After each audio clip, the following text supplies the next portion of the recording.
በዚህ ቤተሰብ ላይ የሆነው ነገር ታይቶም ተሰምቶም የማያውቅ እንግዳ ክስተት ነው። ለማመን የሚቸግር አስደንጋጭ ዜና፣ ልብን የሚሰብር አሳዛኝ ገጠመኝ። ሁሉም የቤተሰቡ አባላት እንደ ወትሮ ተሰባስበው ጣፍጦ የተሰናዳውን ማዕድ ሲቋደሱ ይህ እንደሚመጣ አላሰቡም ነበር። በቤተሰባዊ ፍቅር እየተጎራረሱ የተመገቡት ምግብ ወደ ሞት የሚያደርስ መርዝ መሆኑን አልተጠራጠሩም። እንደ ቤተሰቡ ልማድ የቀረበውን ራት በልተው ሲጨርሱ ሰላም ያዋላቸውን አምላክ ሰላም ያሳድራቸው ዘንድ ለምነው የነገዋን ፀሐይ ለማየት ናፍቀው ነበር። ይሁን እንጂ የራቱ መጨረሻ አላማረምና የናፈቋትን ጀንበር ሳይመለከቱ በጨለማው ተውጠው ቀርተዋል። በቤተሰባዊ ፍቅር ከበው የተመገቡት የተመረዘ ምግብ ራት ሳይሆን ሞት ሆኗቸው ለወሬ ነጋሪ እንኳን አንድ የሚቀርብ በማይመስልበት ሁኔታ 7 የአንድ ቤተሰብ አባላት መሞታቸው ተሰምቷል። ጉዳዩን አሳዛኝ ሲል የገለጸው ፖሊስም የቤቱ አባወራ ከ6 ልጆቹ ጋር ማታ በተመገቡት ምግብ ምክንያት መሞታቸውን ሲገልጽ እናት በሞትና በህይወት መካከል ሆና በጽኑ ሕክምና ክፍል ውስጥ ለመትረፍ እየታገለች መሆኑን ተናግሯል። ለመሆኑ ይህ በታሪክ ታይቶ የማያውቅ አሳዛኝ ክስተት እንዴት ተፈጠረ? ቤተሰቡን ለሞት የዳረገውን ምግብ ማን መረዘው? የሰማውን ሁሉ እግዚኦ አያድርስ ነው ያስባለው ይህ አሳዛኝ አጋጣሚ የት የተከሰተ ነው? ብትሞት የቤተሰቡ ታሪክ በነበር ሊደመደም፣ ብትተርፍም የባለቤቷና የ6 ልጆቿ መርዶ የሚጠብቃት እናት መጨረሻስ ምን ሆነ? ሁሉንም በዝርዝር እንነግራችኋለን። በሌላ መረጃ ደግሞ ጤና ሚኒስቴር እጅግ አስደንጋጭ ዜና አውጥቷል። ዓለምን ያስጨነቀው የኮቪድ ወረርሽኝ ጊዜ እንኳን ያልተደረገ ነገር በማርበርግ ቫይረስ ላይ ሊተገበር መሆኑ ተሰምቷል። በቫይረሱ ተጠቅተው የሞቱ ሰዎች አስክሬን ለቤተሰብ እንደማይሰጥ ተገልጿል። ለምንና እንዴት የሚለውን እንነግራችኋለን። ሰላም ጤና ይስጥልን ውድ የአማርያ ቲዩብ ቤተሰቦች እንደምን ቆይታችኋል? በዛሬው መሰናዶ እጅግ አሳዛኝ ስለሆነው የአንድ ቤተሰብ አባላት ሞትና ከጤና ሚኒስቴር የተላለፈውን አስደንጋጭ መረጃ ወደ እናንተ እናደርሳለን። ቻናሉን ሰብስክራይብ፣ ቪዲዮውን ላይክ እና ሼር በማድረግ አብራችሁን ቆዩ። በማዕከላዊ ኢትዮጵያ ክልል በምስራቅ ጉራጌ ዞን አንድ ያልተጠበቀ ነገር ተከስቷል። አካባቢው ደግሞ መስቃን ወረዳ ተብሎ የሚጠራ ሲሆን በዚህ አካባቢ በፍቅርና መተሳሰብ በአንድ ላይ የሚኖሩ የቤተሰብ አባላት የገጠማቸው ነገር እጅግ አሳዛኝ ሆኗል። የቤቱ አባወራና 6 ልጆቻቸው በአጠቃላይ 7 የአንድ ቤተሰብ አባላት ራት ከተመገቡ በኋላ ህይወታቸው ማለፉ ነው የተሰማው። ይህ አሳዛኝ ክስተት የተከሰተውም ህዳር 6 ቀን 2018 ዓ.ም ነበር። የቤተሰቡ አባላት በየፊናቸው ከዋሉበት ቦታ በተሰበሰቡበት ቤት እንደ ወትሮ ራታቸውን ለመብላት ማዕድ ከበው ይቀርባሉ። ይህ ራት የመብላት ተግባር ሲፈጸምም ሰዓቱ 1 ሰዓት ሆኖ እንደነበር ከፖሊስ የተገኘው ማስረጃ ያመላክታል። እናት ደፋ ቀና ብላ አጣፍጣ ያሰናዳቸውን ጣፋጭ ጎመን በስጋ አቅርበው መላ ቤተሰቡ እየተጎራረሱ እያወጉ ደግሞ እየተሳሳቁ ተመገቡ። ማዕዱ ከፍ ካለ በኋላ ግን ያልተጠበቀው ነገር ተከሰተ። በፍቅር የተበላው ራት መጨረሻ ሞት ሆነ። በማዕዱ ዙሪያ የነበረው ሳቅ በሐዘን ተደመደመ።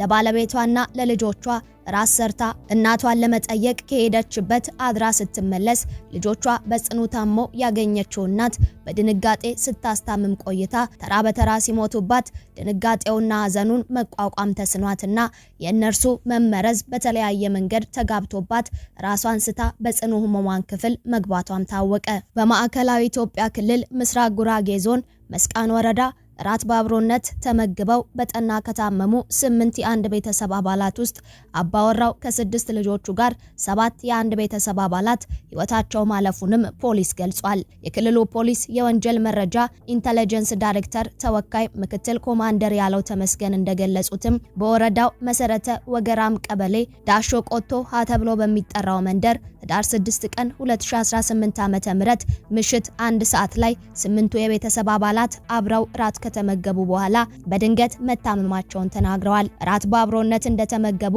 ብዙም ሳይቆዩ ከፍተኛ ለሆነ ህመም መዳረጋቸውን መረጃ የደረሳቸው የአካባቢ ነዋሪዎችም የተጎጂዎችን ህይወት ለማትረፍ ተረባርበው ወደ ሆስፒታል ማድረሳቸውን ነው የተናገሩት። ቢሆንም ከተጎዱ የቤተሰቡ አባላት የ5 ዓመቱ መንግስቱ ኃይሌ፣ የ7 ዓመቱ መክብብ ኃይሌና የ17 ዓመቱ ተክሉ ኃይሌ የተባሉት 3 ወንድማማቾች በዕለቱ ሆስፒታል እንደደረሱ ህይወታቸው ማለፉን የተገለጸው። የተቀሩትን ተጎጂዎች ህይወት በህክምና ለማትረፍ ሐኪሞች ያልተቋረጠ ጥረት ቢያደርጉም የ14 ዓመቷ መቅደስ ኃይሌና የ18 ዓመቱ ገብሬ ኃይሌ የሁለቱ እህትና ወንድም ህይወት ህዳር 7 ቀን 2018 ዓ.ም ምሽት 11 ሰዓት ሲያልፍ የሟች ቁጥር ወደ 5 እንዳሻቀበ ፖሊስ ተናግሯል። ከተቀሩት ተጎጂዎች ደግሞ የ1 ዓመት ከ7 ወር ህፃን ሲሳይ ኃይሌ ህዳር 9 ቀን 2018 ዓ.ም ጠዋት 2 ሰዓት ላይ ህይወቱ ሲያልፍ የስድስቱ ሟች ልጆች አባት የሆነው አቶ ኃይሌ አበራ ደግሞ ህዳር 10 ቀን 2018 ዓ.ም ሌሊት በሰመመን ውስጥ ሆኖ ከእንቅልፉ ሳይነቃ ህልፈቱ እውን ሆኖ ልብ ሰባሪና አሳዛኝ የሆነው ዜና ተደምጧል። የባለቤቷንና የ6 ልጆቿን ህልፈት ለማወቅ ያልታደለችው ወይዘሮ ዳመነች ደንበል በሚኒሊክ ሆስፒታል በከፍተኛ የጥንቃቄ ክፍል ውስጥ ሆና በሕክምና እየተረዳች በህይወት መኖሯም ተገልጿል። ተጎጂዋ ቤተሰቡን በጅምላ ወደ ሞት ያወረደውን ጉዳይ ልትተርክ በህይወት ትተርፍ ይሆን ወይስ እርሷም የባለቤቷና የልጆቿ ዕጣ ገጥሟት ከቤተሰቡ አንድም ለነጋሪ ሳይተርፍ በጅምላ ይቺን ዓለም የመሰናበቻቸው ዜና ይደመጣል የሚለውን ለመገመት ይከብዳል። ፖሊስ ተጎጂዎች የተመገቡት ምግብ የተመረዘው በማንና እንዴት ነው የሚለውን እውነታ ለማረጋገጥና የተፈጸመውን ድርጊት አጣርቶ እውነቱን ይፋ ለማድረግ ከምስራቅ ጉራጌ ዞንና ከመስቃን ወረዳ የተወጣጣ የምርመራ አጣሪ ግብረ ኃይል አዋቅሮ ምርመራ የማጣራቱን ስራ መጀመሩን የተናገሩት ኮማንደር ያለው ተመስገን የምርመራ ግብረ ኃይሉ በድርጊቱ የሌሎች እጅ ሊኖር ይችላል በሚል ጥርጣሬ 10 ሰዎችን በቁጥጥር ስር አውሎ ምርመራ እያጣራ መሆኑን ገልጸዋል። ከወረዳው አስተዳደርና ከወረዳው አቃቢ ህግ ጋር በመተባበርም የምርመራ ቡድን ተዋቅሯል ሲሉ ኮማንደር ታጁ የተናገሩ ሲሆን ህዳር 6 ምሽት ላይ ራት ከተመገቡ በኋላ መታመማቸውን ተከትሎ የተወሰኑት የቤተሰቡ አባላት ወደ ቡታጅራ ሆስፒታል ሲወሰዱ የተቀሩት ወደ አዲስ አበባ ሚኒሊክ ሆስፒታል ተወስደዋል ብለዋል። ራት እንደበሉ ወዲያው በጠና ታመሙ። የአካባቢ ነዋሪዎች ተጋግዘው ወደ ሆስፒታል ወሰዷቸው ሲሉም ኮማንደር ታጁ ስለ ሁኔታው ገልጸዋል። ሆኖም ግን ከ8 የቤተሰቡ አባላት መካከል የ7ቱ ህይወት ማለፉን አረጋግጠዋል። ሟቾቹ ልጆችም እድሜያቸው ከ1 ዓመት እስከ 17 ዓመት እንደሆነና በ3 ተከታታይ ቀናት እንደሞቱ ፖሊስ ገልጿል። የህልፈታቸው ምክንያት መርዛማ ነገር መመገባቸው እንደሆነም እንደሚጠረጠር አክሏል ፖሊስ። የልጆቹ አባት የ46 ዓመቱ አቶ ኃይሌ አበራ ህዳር 10 ቀን እንደሞቱም የተገለጸ ሲሆን አባትየውና 6 ልጆቻቸው ሞተዋል፣ እናታቸው በህይወት ተርፋለች፣ በጽሁፍ መግባባት እንደምትችል አውቀናል ሲሉም ኮማንደር ታጁ አስረድተዋል። እናት ወይዘሮ ዳመነች ዳንበል በሚኒሊክ ሆስፒታል በጽኑ ህሙም ክፍልም ትገኛለች። እስካሁን ድረስ አስተማማኝ መረጃ ባይገኝም ለቤተሰብ አባላት ህልፈት ምክንያት የሆነው መመረዝ እንደሆነም ፖሊስ ጠቁሟል። የልጆቹ እናት በህይወት ከተረፉ በምን ምክንያት መመረዙ እንደተከሰተ ለማወቅ እንደሚረዳም ፖሊስ አስታውቋል። እናትየው በህይወት ከተረፈች የተሻለ መረጃ እናገኛለን ብለን እናምናለን ሲሉም ኮማንደር ታጁ ገልጸዋል። በአዲስ አበባ ሚኒሊክ ሆስፒታል የተደረገው ምርመራ ውጤት እየተጠበቀ ነው።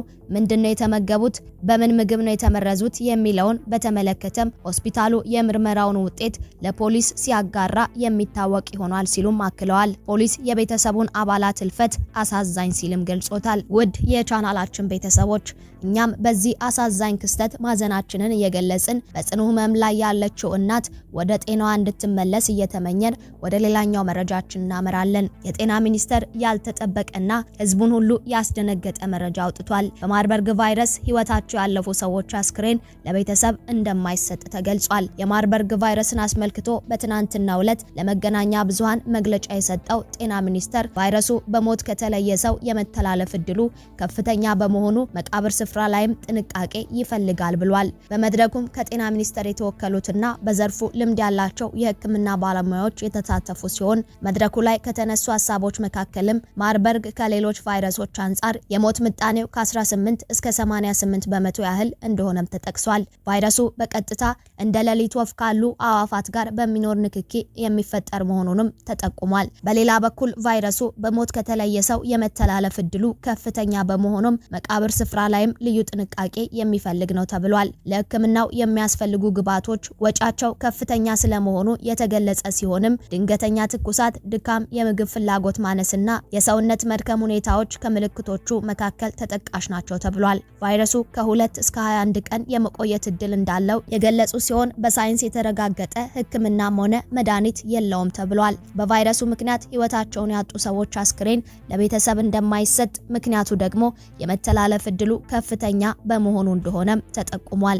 በመሆኑም ህብረተሰቡ የበሽታውን አሳሳቢነት ተረድቶ ይህን አስቸኳይ ውሳኔ መቀበልና መተግበር እንዳለበት ጥሪ ቀርቧል። ውድ የአማርያ ቲዩብ ቤተሰቦች ለዛሬ አሰናዳነውን መሰናዶ በዚያ በቃን። አብራችሁን ስለቆያችሁ ከልብ እናመሰግናለን። ዳግም በሌሎች ወቅታዊ መሰናዶች እስክንገናኝ በያላችሁበት ቸር ቆዩልን።